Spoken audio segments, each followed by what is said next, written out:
Good evening. My name is Phil Bisby, and tonight I'm going to be doing a persuasive speech over gun control in the United States. By no means do I mean any disrespect to anyone. It is a serious matter. I'm more speaking along the lines of more regulation, plus also a little bit more leniency in some areas. The reason why I feel I do know a little bit about this subject is I've been a concealed handgun carrier in the state of Texas for well over a decade now.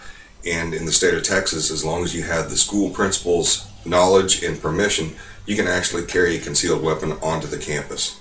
And I feel that makes it a little bit better. Of course, you can look on the internet and see articles stating one way or the other. It doesn't really matter. If you look hard enough, you can find something that's going to fit your picture. First one was on 14 December 2012 in the Washington Post. They went ahead and posted up 12 facts about guns and mass murder in the United States. One of the things, Israel and Swiss have some of the most lenient gun control laws in the world. If you're an active citizen within their government or their countries, you're allowed to have a concealed handgun.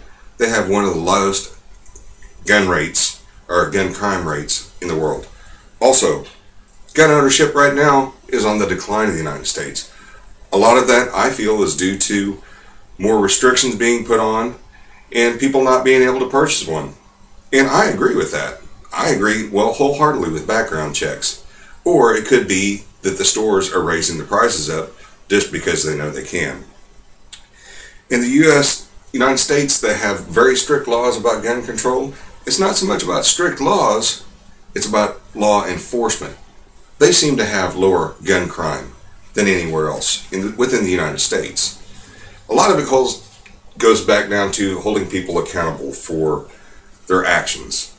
I know in the state of Texas, if you have a concealed handgun, you're not allowed to have a weapon out in your house. It has to be locked up and kept away from any children or any minors so they cannot get hold of the weapon. Case in point, 15 December 2012, humanevents.com. They posted that gun crime is up in England by 35% over the last few years. How's that? They're not having the same situation as we are right here in the United States. Gun ownership is illegal in the United Kingdom. The only thing they're allowed to have is a shotgun. 49% of all the gun crimes that they have over there are handguns. Most of the regular police over there in the United Kingdom don't even carry weapons. It takes their SWAT teams. They're about the only ones that carry weapons over there. There are a few things here and there, but I'm just trying to put a point across. It's not always so much of whether or not it's legal, it's whether or not it's accessible, and whether or not people are going to play right and follow the rules. 16 June 2012, a TV station up there called WRAL.com. They ran a little story called "Do Concealed Weapons Lower Crime?" And by the way, all these websites that I'm posting out are within the post of this, where you can go find the link to watch this speech. You can read these stories for yourself. Their representative, Mark Hamilton, went ahead and states that since 1995, violent crime was down by 30% in North Carolina. What happened in 1995, you might ask? They went ahead and allowed concealed carry within their states. It comes down to an individual's not really sure whether or not someone's armed or not, or whether or not they're going to protect themselves. They'll take advantage of the situation.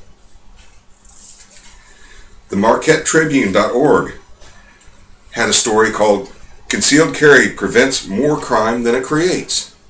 Well, if you listen to the mass media, they're pushing for gun control, make guns illegal, get rid of all assault weapons. If you look up the word of assault, that means anything that is used in an assault. So if you throw a brick at someone, the brick becomes an assault weapon. I do understand what they're going about. They're mainly speaking about high-powered rifles with larger magazines that can have more ammunition. But that's not going to stop a criminal from just carrying more of the smaller magazines. Also, by the way, did I mention? I said criminals? Okay, if guns are illegal, they're not going to be here. I don't think so, because cocaine and all sorts of other drugs are illegal in the United States. But yet, they're still here. Who has them? The criminals. MarquetteTimesTribune.org went ahead and stated they did a research and they did a little bit of study on there. And they stated all the incidents about gun-related violence that had to do with concealed handgun permit owners. So you think, there you go. Okay, it states it right there. Concealed handgun people are committing all of these crimes. But if you really look into it further, I believe it stated 21 of them were for rape victims, where rape victims used them. You know what happened? The crime stopped. They didn't get raped. There were several hundred by women protecting themselves, senior citizens, children. It was all about where they used deadly force to protect themselves. That is what the concealed handgun is for. So, kind of takes the wind out of their sails a little bit there. 18 December 2012, the TexasTribune.org. They have a representative pushing here in the state of Texas to go ahead and allow for teachers to carry weapons in schools. Might think it's controversial, but if you listen to the first part of my speech, I'm a concealed handgun owner, and I can carry onto my school ground with the principal's knowledge and an okay. Well, that's me. I'm a dad. How often am I at the school? Not very often. How often are the teachers of the school? Every day. Yes, they do need to be properly trained and understand the situation, and just because you are a concealed handgun owner doesn't mean the world has to know about it. It's all about keeping down low and not bringing a presence to yourself. That makes it even scarier for the bad guys because they don't know who's carrying, who's not. They'll definitely second guess about anything they're about to do. And this is what I'm about to say. This is where I talked about relaxing gun laws a little bit. Here in the state of Texas, cannot carry on the school grounds unless you have approval from the school principal. Cannot carry into a movie theater, amusement park, state fair, anything like that. Where are most of these situations happening? School grounds, fairs, movie theaters. Case in point, this is an article from mysanantonio.com from just 17 December 2012. That was Monday.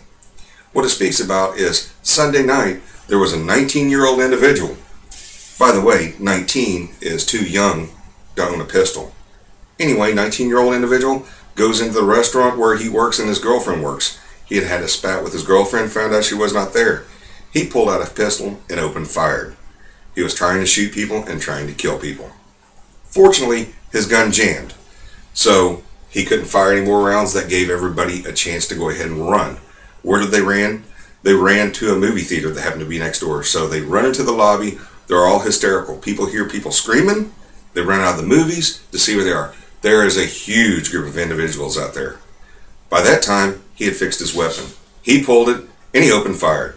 He hit one gentleman square in the chest, but before he could squeeze off another round, off-duty policeman that happened to be providing security there pulled his revolver and went ahead and stopped the individual from causing any more harm. If we were allowed to carry weapons into situations like that, of course being fully legal and fully trained, how many more times could it have stopped? People say, okay, well, it's going to be scary seeing all the guns around. Here's a little secret I got to tell you right now. I've had a weapon on me every single time I've had a speech with you guys. You don't notice it, and if you follow the laws correctly, you're good to go. I'll leave you on one thing. I was going to show you the picture, and I still can, but it's backwards. If you are a no-good person going into a school, what kind of signage might scare you away and make you stop? This one that says, all weapons are prohibited on these premises, and they have the very ominous red circle with a cross through it. Or would it be this one right here with a picture of a person? It says, staff are heavily armed and trained. Any attempt to harm children will be met with deadly force. I think if I was a criminal, this one right here would stop me from ever coming into the facility. Anyway, that's my feelings, and that's my post. And hopefully, even if I didn't sway your ideas or your feelings on the subject, maybe I made you think a little bit deeper. Thank you and have a great evening.